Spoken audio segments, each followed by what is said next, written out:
So we want to start with putting the broccolini in a food processor, or you could do this in a blender.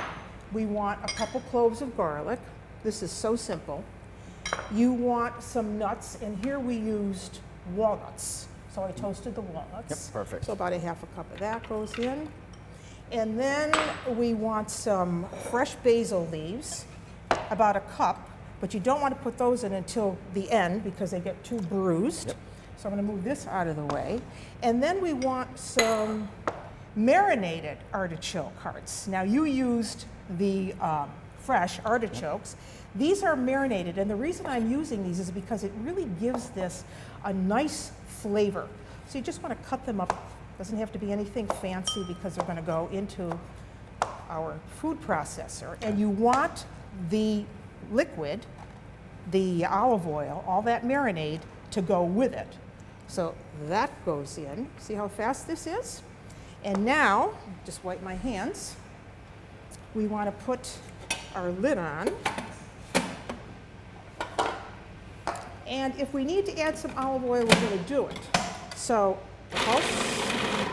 And I like to just pulse it up until it's where it should be.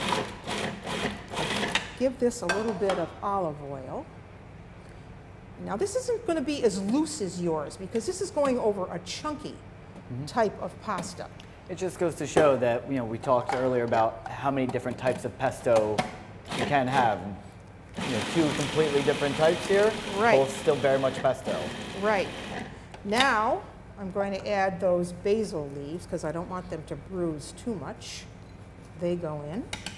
I'm going to add some Parmigiano Reggiano. Make sure you're using the real thing, and you'll know that by looking at the pin dots right on the rind. Don't buy that stuff in a box. I'm going to put a little bit of cheese in, all of it actually. Put this back on. See how quick this is?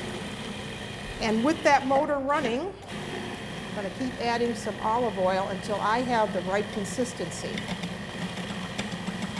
I don't want it soupy, but I don't want it thick either. And I think that that's just about where we want it. So you want to wipe down the sides of the bowl. And you see that this is not a loose pesto. No, nice and chunky. It's nice and chunky, so it's going to hold on that pasta. So now that we have this, it's time to cook that pasta.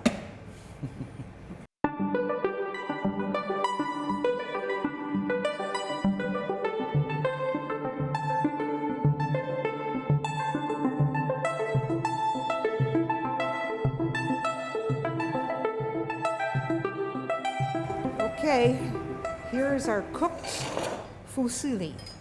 It's going to go right in there.